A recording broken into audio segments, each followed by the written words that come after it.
Señores, gracias por mantenerse en sintonía. Vamos de inmediato a pasar con nuestro invitado y es que vuelve, dice un adagio, el buen hijo a su casa vuelve. Bueno, esto es un gran hijo de nosotros, pero qué cosa, qué hijo, qué cosa tan grande. Esto es un colaborador, es alguien a quien yo de verdad en lo personal estimo mucho, sé que ya ustedes lo han visto. El hombre es viral, aquí vino y dio unas declaraciones que socorrió, mira, mamacita, porque mira, es fuerte, ay. Cuando tira por ahí hay que salir corriendo. Y es que vamos a hablar con Marcos Cross, quien además, ¿verdad? La última vez que vino, yo lo presenté como miembro de la dirección central de la Fuerza del Pueblo. Pero ahora tengo que presentarlo de otra manera, y es que muy merecidamente ahora es miembro de la dirección política de la Fuerza del Pueblo. Así que yo estoy muy orgulloso de él, muy contento con este logro muy merecido, muy, hago hincapié, muy merecido esta posición que se ha ganado porque tiene años llevando un trabajo político tesonero en la diáspora, aquí, prácticamente por mucho tiempo fue el rostro del partido Fuerza del Pueblo y el rostro del leonelismo para toda Europa. Todo el que iba a Europa y hablaba de Leonel Fernández tenía que o pasar por él o llamarlo a él. Controló con un puño de hierro, pero con muchísimos resultados esa diáspora. Y ahora creo que está radicado aquí, me dijo. Ahora se ha radicado aquí en su país natal, pero yo sé que mantiene ese contacto y esa supervisión constante con esa diáspora. Un hombre ex diplomático de carrera, un hombre que ha desempeñado numerosas funciones en el Estado. Y con nosotros tenemos el privilegio hoy de hablar con Marcos Cross. Bienvenido, don Marcos, de nuevo a su espacio temprano en la mañana. Gracias, Samuel, una vez más contigo aquí en tu programa Temprano en la Mañana para comunicarnos con los dominicanos y dominicanas de aquí y del exterior que te escuchan y que saben que a través de ti tienen informaciones privilegiadas para conocer la realidad de nuestro país. Don Marcos, voy a romper un poco el protocolo porque usualmente, y le hice así la primera entrevista, comenzamos hablando de la agenda nacional y luego entonces pasamos a la política. Pero hoy quiero empezar al revés. Hoy quiero que comencemos hablando de la política y luego pasemos a la agenda nacional. Antes de entrar de lleno en materia, quiero preguntarle, cuéntenos de este proceso de escogencia en el cual usted resultó ganador de una posición en la dirección política de su partido. En primer lugar, la Fuerza del Pueblo, como te dije, creo, en la última entrevista, nace en medio de un torbellino político. Salimos de un partido que estaba en el gobierno, fuimos totalmente embestidos por los que gobernaban en ese momento del partido al que pertenecíamos, y no es hasta ahora, 5 años después, donde nuestra organización, la Fuerza del Pueblo, permite o llega a elegir a sus autoridades. Acaba de terminar el Congreso Franklin Almeida Ranciel, que aprobó que su dirección central tendría unos 1.500 miembros, más los miembros de oficio. ¿Qué son los miembros de oficio? Bueno, estos son los que son presidentes de municipio, que son electos también, presidentes de distrito municipal, que tienen una carga estructural para poder acceder a la posición. Los presidentes provinciales de circunscripciones electorales, que hay 17 en el país y 13 en el exterior, y los diputados que están vigentes en el Congreso Nacional, los senadores vigentes en el Congreso, los diputados de la patria que tomaron una participación, de los cuales yo soy uno de ellos, extraordinaria para enfrentar al gobierno del expresidente Danilo Medina, y que terminan formando la Fuerza del Pueblo bajo el liderazgo del compañero presidente, Leonel Fernández. Ese proceso del Congreso, primer Congreso ordinario y segundo Congreso que desarrollamos, porque primero fue constitutivo, pero no hubo proceso de elección de sus dirigentes, a ningún nivel. Todos fueron designados por la jerarquía que traían de los partidos que conformamos la Fuerza del Pueblo. De esos 1.500, la dirección central determinó que había que ratificar una gran cantidad de miembros, que habíamos hecho el trabajo y que habíamos llevado el partido de un puesto 18 a un puesto 3 y de un puesto 3 a un puesto 2 en los dos procesos electorales que han pasado en el 20 y en el 24. Esa ratificación pues tuvo cerca de entre 800 y 900 miembros de los 1.487 que tenía la dirección anterior, y el partido determinó elegir 610 miembros más. 183 por la vía nacional, donde votábamos 75.000 dirigentes, presidentes de direcciones de base, y 300 y pico que iban a ser elegidos territorialmente. Eso quiere decir por provincia en el país y por circunscripciones en las provincias que tienen más de una división electoral territorial por la Junta, que son las circunscripciones, y en el exterior 3 circunscripciones. Todo eso nos da un número de 1.500, que fue lo que aprobó el Congreso. Ahora bien, el número que participó en el proceso final del Congreso, en el Congreso elector Manolo Tavares Justo, fue de 2.043 al momento del proceso, para elegir 10 plazas que se habían puesto a disposición para incrementar la dirección política, para los cuales nos presentamos 93 dirigentes del país y del exterior. De esos 93 compañeros fuimos seleccionados por los 2.043 compañeros con derecho al voto, que hubo una participación de cerca de 900 dirigentes, 1.800 o 1.900 de los 2.043. Saben ustedes que el exterior tuvo que venir a votar presencial en el país y que estábamos cerca de 200 miembros, de los cuales vinieron 50 o 60. La abstención que pudo haber más fue del exterior, más que del país. Claro. Por la distancia de pagar un pasaje, hotel y venir al país a ejercer un voto un día.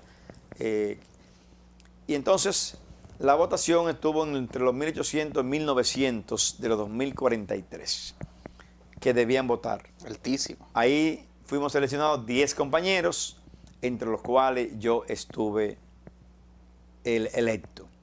Ocupé la tercera posición de 10 plazas que se habían dispuesto. Para ello nosotros no nos circunscribimos solamente al exterior. Hasta este momento nosotros habíamos trabajado prácticamente en el exterior, pero estamos haciendo vida política desde el principio de la Fuerza del Pueblo y desde antes de la Fuerza del Pueblo dentro del Partido de la Liberación Dominicana, porque llegamos como diputados de ultramar en el 2012 al Congreso, y desde ahí nos posicionamos en la sociedad porque éramos prácticamente el vocero del exterior en el Congreso. Todos los días estábamos en los medios, el país nos conoció en la lucha en defensa de la Constitución del 15 y del 19. Claro. Fuimos protagonistas conjuntamente con un grupo de 36 diputados en el 2015 y 27 en el 2019, que impedimos una modificación por segunda vez en 5 años para el hecho solamente de la reelección presidencial. Eso nos llevó a tener momentos difíciles a nivel del Congreso. El Congreso fue rodeado por el gobierno de Danilo Medina, intervenido interna y fuera, y nosotros como diputados tuvimos que repeler esa agresión a la democracia.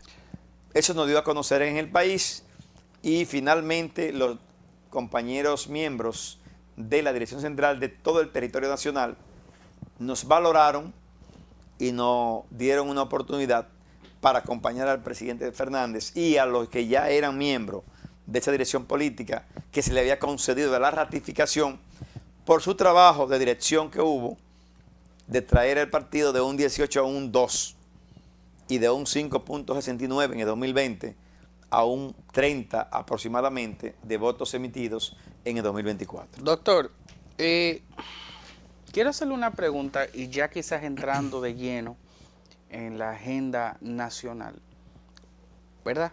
El acontecer sobre las ejecutorias en materia de infraestructura que este gobierno está desempeñando, siendo esta semana pasada, prácticamente viernes, jueves, que se puso en inauguración un paso a desnivel en la 27 de febrero con Isabel Aguiar prácticamente, y esto siendo anunciado como, y muchos han dicho, como el primer gran logro de esta gestión en 5 años. Y así nos lo hicieron sentir, la cantidad de publicidad. Uno podía pensar que fue hasta un metro que inauguraron, ¿no? Fue una cosa, una campaña publicitaria que se entiende, porque si es el primer logro, pues hay que mostrarlo. ¿Qué opinión le merece este excelente y maravilloso triunfo del PRM en esta gestión, con este paso a desnivel? Lo primero que hay que analizar es cómo lo hicieron, con qué lo hicieron, de dónde salieron los recursos para hacerlo. Porque hasta el momento el gobierno de Luis Abinader y el PRM ha tomado más de 45 mil millones de dólares prestados. Y tú dirás, no, porque siempre hablan eso. No, no es eso. Cuando Leonel se va del gobierno en el 2012, la deuda externa consolidada, la externa y la del país, estaba en 25 mil millones de dólares, con una presión fiscal muy baja, de un 48% sobre el PIB. Y en ese momento la producción eran 60 mil dólares al año de dólares. Cuando tú te vas al final del gobierno del expresidente Danilo Medina, Danilo deja la deuda en 53 mil millones de dólares. Una deuda consolidada, externa e interna. Y la presión fiscal estaba en un 48%. Pero ahora esta gente tiene una deuda de 73 mil millones de dólares. En 5 años cogieron 25 mil millones más, han cogido 45, pero parece que han pagado 20 mil. Porque la deuda, cuando tú tienes déficit, tú eres un empleado, para ponérselo más claro a la población, Sí. que tú ganas, por ejemplo, un maestro que gana 50 mil pesos mensuales, pero de ahí come, le paga con NAMA un préstamo que tiene, le paga unos muebles, le cogió fiado a la cooperativa, al final le queda como un 20 o 25, un 30% de lo que gana. Eso no es suficiente. ¿Qué es lo que hace el maestro? Paga y coge, y va a durar 10, 15, 20 años pagando y cogiendo. Y a veces deben más que lo que paga. Y a veces la tarjeta paga nada más el mínimo para poder ponerla al día, mientras el banco le cobra un interés de un 60% anual, porque es un 5% que le cobra de la mora mensual que deja pendiente de pagar la tarjeta de crédito. Por tanto, eso es una rueda de endeudamiento.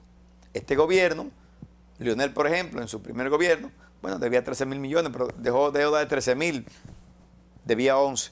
Pero ¿qué ocurre? Pagó una cantidad, pero hizo muchas obras. Hizo el metro, 2 líneas, 28 paradas. Y ese túnel que hizo en la 27, que está en la Churchill. Y ese túnel que hizo después del puente Juan Bosch, que va a las Américas. Y los elevados de la Kennedy. Y el metro subterráneo que hizo de la Ortega hasta la UAS. Y las 16 terminales de universidades que hizo en las provincias. En 12 años, Leonel tomó dinero prestado, pagó la deuda externa, mantuvo el equilibrio y solamente fueron 2 mil millones extra a partir de los 11 mil que recibió. Este señor ha tomado 45 mil millones, ha dicho que el 80% se va en pago de deuda externa de los préstamos tomados por Leonel Fernández y por Danilo Medina, pero los economistas del país le han dicho que no, que eso es mentira, que ha pagado una parte muy mínima, quizás llega a un 20%, y la otra parte la ha dilapidado en el país. Inclusive, con esos 45 mil millones que han tomado prestado, que hoy deben 73 mil y una presión fiscal del 59% sobre la producción interna, porque es verdad, ha crecido el país, y está la producción en 124 mil millones de dólares, pero la presión ahora mismo es un 60%. O sea, de cada 100 dólares que el país produce, tú tienes 60 cogidos en deuda para pagar capitales e intereses. Por eso, cada año, cuando hace un presupuesto nacional, o sea que yo fui legislador, son más de 350 mil millones de pesos que tiene que tomar prestado para complementar el presupuesto, que ya está en más de 1.400, 1.500 millones de pesos en el país. O sea, 1.500.000.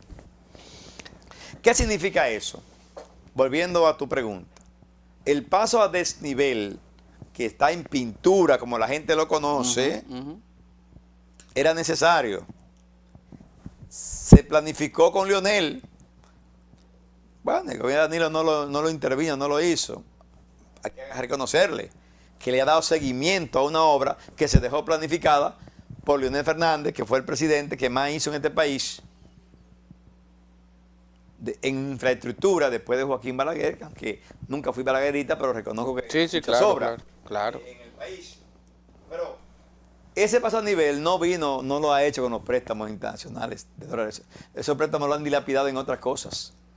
Se lo han robado, como se lo han robado, como desfalcaron a Senasa. Ese préstamo, profesor, esa deuda, esa obra, entre comillas, dicen que fue con los 775 millones de Aerodón, que le suministró Aerodón por entregarle la administración por 30 años más. Mire qué barato le salió. Si usted divide 775 millones entre 30 años, eso sale a nada. Y cada pasajero y cada avión que llega ahí, cada combustible que ellos venden ahí, son millones y millones de dólares que recibe la empresa Aerodón. Ellos por 775 millones para tomarlo adelantado y hacer algo que no han hecho con los 45.000 que tomaron y hacerle creer al pueblo que están haciendo algo bueno, han hecho esa obra. Porque las 6 paradas del metro que va del 9 a los Alcarrizos fue otra obra planificada por Leonel Fernández. Y no eran 6 paradas, eran desde el 9 hasta la zona franca de los Alcarrizos, que está planificada. Subterráneo, para evitar el robo que ellos hicieron pagando las casas que destruyeron en el lateral izquierdo cuando tú vas de aquí para el Cibao.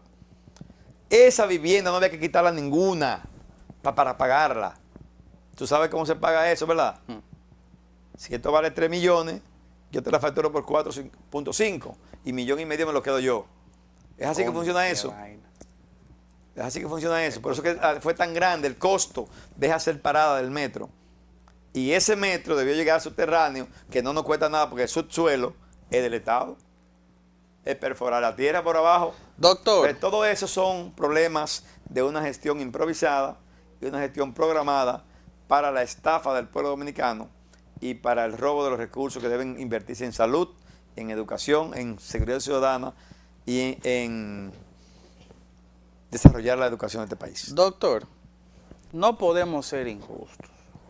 No podemos permitirnos el lujo de ser injustos. En salud las cosas van muy bien. Eso es lo que yo escucho los lunes en la semana. Las cosas van muy bien. Y eso es ustedes, los de la oposición, que tienen un discursito que se naza.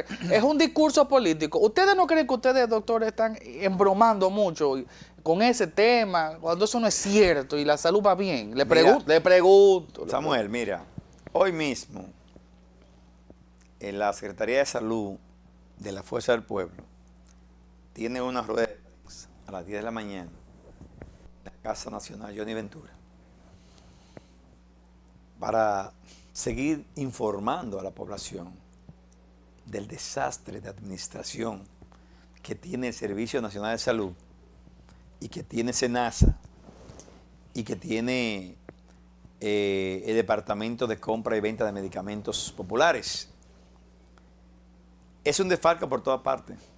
No hay fórmula humana de que este gobierno termine bien. Cuando tú vas al supermercado, vamos a la alimentación, tú sientes que si costó 7,000 pesos una facturita hoy, cuando vuelve a la semana siguiente, esa misma factura vale 9,000.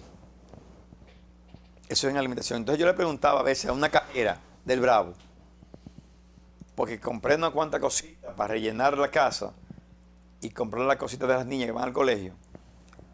Y yo le digo, ¿qué? 9,000 pesos. Ay, si ese es usted, don, que se queja. ¿Qué seremos nosotros? 9,000 pesos ganamos a lo mejor quincenal.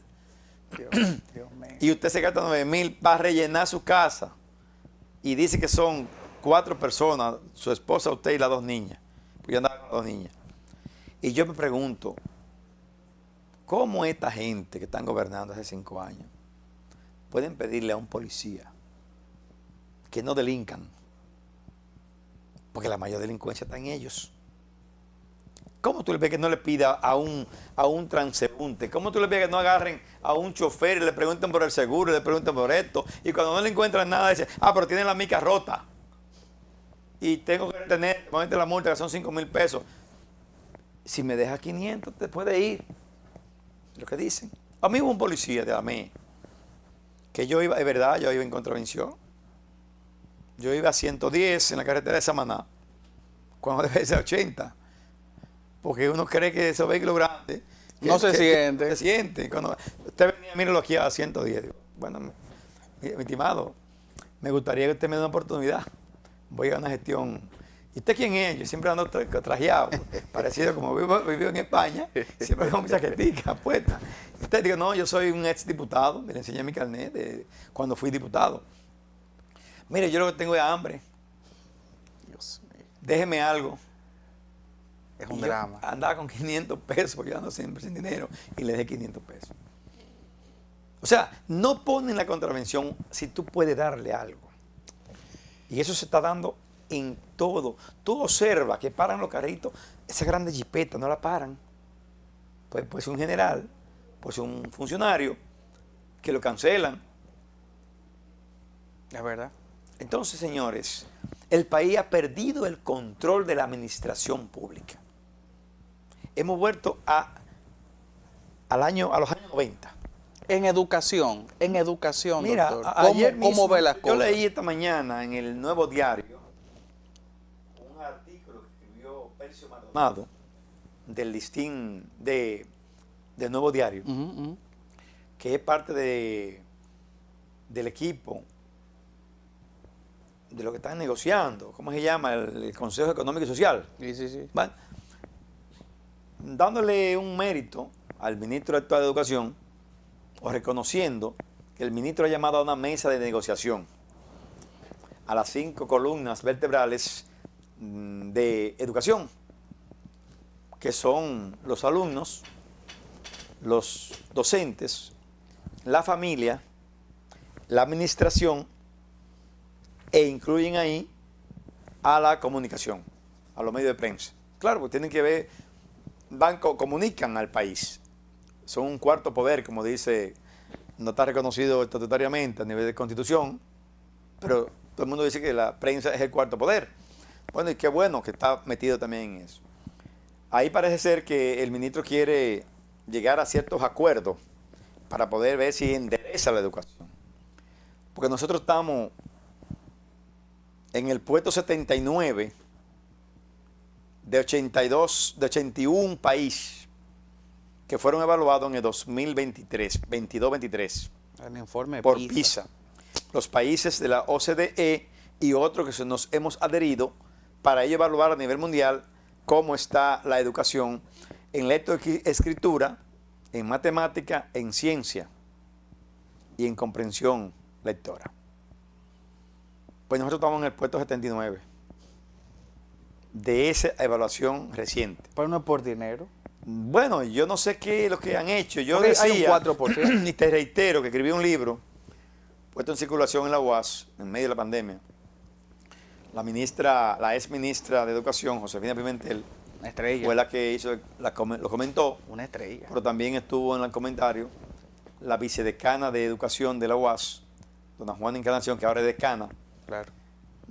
otras 2 maestras de mucha valía en el país, como Johanny Guzmán, que fue directora regional, Sí, señor. y Mary Valerio, que sigue siendo docente en la Universidad Autónoma de Santo Domingo. No, pero grandes ligas. Ese grupo de dirigentes, doña Ligia Amado, una maestra todo el tiempo,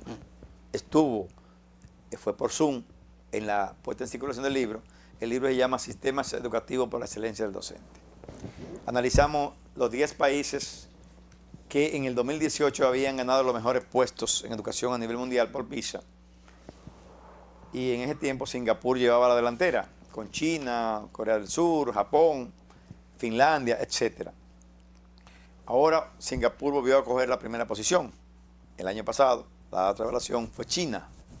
ahora la tiene Singapur. Pero siempre los primeros 6 de los 10 primeros son asiáticos. Son asiáticos. Quiere decir que ellos van muy bien y se nota su nivel de vida, su economía y su desarrollo educacional.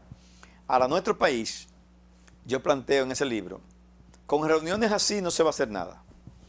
Fíjate, en el 89 yo era dirigente nacional de la ADP. Yo era secretario general de la provincia María Trinidad Sánchez de la ADP, del Buró Provincial de la provincia. Esa provincia en ese tiempo tenía cerca de 800 maestros, ahora debe tener 2000, porque hemos crecido muchísimo. Hablo del año 89, no hablo del año, a esta fecha, hablo de 37 años después. Y en ese tiempo gobernaba Joaquín Balaguer. La educación, Balaguer no creía en los maestros. Decía que los maestros eran ave de paso. Esa era su expresión. Quizás tú eres muy joven y nunca llegaste a escuchar esa frase, pero nosotros sí los maestros no, de ADP. Yo nací en el 90, un año después de eso nací yo. En ese tiempo dirigía la ADP Rafael Santos, que hoy es director del Infotet. Claro.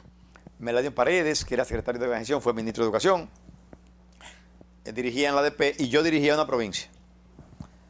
En la capital, mi hermano Teófilo Cro Castillo era el secretario general del Gran Santo Domingo, que antes era una capital única en esa época. Entonces, en ese momento Balaguer permitió una discusión sobre la educación, donde intervinieron todos los elementos, como hoy quiere hacer el ministro, y terminamos generando el primer plan decenal de educación, que se aprobó en diciembre del año 92 y se extendió hasta el año 2002. Ese plan de decenal lo administró en un principio la ex ministra, que todavía está viva, Jacqueline Malagón. Esto es historia, pero eso es educación. Sí, claro. Usted habló de educación. Claro. Y hay que saber qué está pasando y qué ha pasado en el país. Mi libro recoge todo eso. ¿Qué se hizo en esos 10 años? Muchas cosas. Porque de ahí nació la ley 6697, que está vigente todavía, promulgada por Leonel Fernández. Porque Jacqueline Malagón dirigía y tenía mucho interés en desarrollar el plan con ADP y con los elementos que incidían. Creo que también estaba Educa, porque Educa siempre ha sido un elemento, un protagonista en educación en este país, y a ellos le mandé mi libro cuando lo publiqué, porque ellos van bastante avanzados en el tema del análisis de la educación en este país. Y en ese proyecto del 92 al 2002 se logró mucho. Las escuelas normales, que eran escuelas que se manejaban con estudiantes del segundo teórico, hablamos del cuarto ahora, 2 años antes de ser bachiller, iban a las escuelas normales a formarse como maestros de educación básica y salían siendo unos bachilleres como en pedagogía, pero el título era maestro normal primario para enseñanza de primero a sexto. Yo me gradué ahí en el año 1979, con apenas tenía 18 años de edad, y fui maestro desde esa época y sigo siendo maestro hoy, aunque hoy lo hago a nivel universitario. Claro. En el Instituto Superior de Derecho y Economía de Madrid. Ahí damos docencia en el área diplomática a nivel de derecho consular, derecho diplomático, derecho de inmunidades y privilegios, y asesoramos tesis a los alumnos, que he tenido más de 200 alumnos dominicanos que han sido becados por el MESI a hacer maestría en Derecho Internacional. Sin embargo, hoy yo en mi libro expreso lo siguiente. La problemática de la educación es sistémica, es lo primero que digo, es sistémica. Es culpa del ministerio, que poquito a poquito le ha venido dando algunas facilidades a los maestros. Pero el problema real está en el docente. Porque el docente debe cambiar su forma de accionar en las clases. Si siempre hacemos lo mismo, vamos a tener siempre los mismos resultados. Y para cambiar eso, primero hay que formar a los docentes que se están formando en las universidades. Son titulados, la mayoría son licenciados, con maestría, casi todos, pero seguimos haciendo lo mismo que se hace todos los días. No hay cambio en el sistema educativo. Por lo tanto, yo lo que planteo es que a lo largo de 20 o 30 años, el Estado dominicano asuma una programación de formación de maestros para la excelencia educativa. Y eso debe asumirlo el Ministerio Preuniversitario de Educación, no el superior. El superior debe hacerlo porque maneja las universidades, administrarlo, controlarlo y coordinarlo. Pero quien debe decir qué necesita un maestro para dar clases de geografía, de historia en secundaria, es el Ministerio Preuniversitario. Doctor, el tiempo en televisión es cruel y ya me están haciendo señas de que hemos llegado a la parte final, pero yo no lo quiero dejar ir sin preguntarle, por último y de manera resumida, porque quiero saber eso. Usted representa a la diáspora en muchos aspectos, trabaja todavía fuera del país. Ahora nos cuenta que también a través de las clases. ¿Cómo está la diáspora dominicana, específicamente la diáspora europea? ¿Cómo están nuestros dominicanos allá? Generalmente, no solamente la europea, la diáspora, los dominicanos del exterior, la diáspora no me gusta el nombre, le llamo dominicanos del exterior. Somos dominicanos y vivimos en el exterior. Correcto. Nos buscamos la vida afuera para poder sostenernos y crecer y ayudar a la familia que dejamos en el país. Vi en la prensa hoy que a septiembre ya habíamos enviado 8.000 millones de dólares a la República Dominicana. Ningún gobierno ha hecho reconocimiento de los aportes que hacemos los dominicanos del exterior al país. Solo Lionel ha hecho algunas acciones, creando normativas y leyes. Y finalmente en el 24 propusimos la creación de un ministerio del dominicano en el exterior con el objetivo de esas remesas que son familiares hoy, convertirlas en remesas de inversión en el país y darle asistencia al dominicano. No es justo que estemos aportando 10.000 y 12.000 millones de dólares cada año y que el gobierno anterior haya bloqueado una ley que yo sometí al Congreso como diputado, que se llamó el Instituto del Dominicano en el Exterior. Era un instituto de previsión social del dominicano para temas de repatriación de cadáveres, de retorno digno y de retorno para las inversiones en el país. Eso no lo permitió Danilo Medina. Y siempre lo voy a recordar.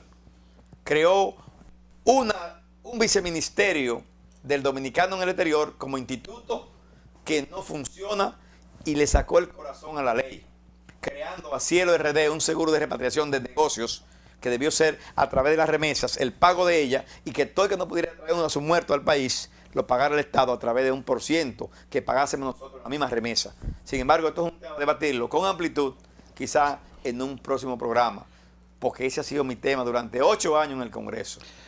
Doctor, gracias por su tiempo. Cada vez que usted viene, usted crea un ambiente muy propicio entonces a repetirlo. Así fue la otra vez y ahora entonces no, porque es tanto el conocimiento que tiene, doctor, usted tiene que venir emplazado públicamente a venir aquí la semana que viene, porque solamente vamos a hacer un programa para hablar de eso, del dominicano en el exterior y el trato o el maltrato que recibe por parte de su propio gobierno. Gracias, doctor. Gracias a ustedes por estar en sintonía. Esperamos verlos mañana en esta misma hora, en este mismo espacio. Que Dios los bendiga mucho.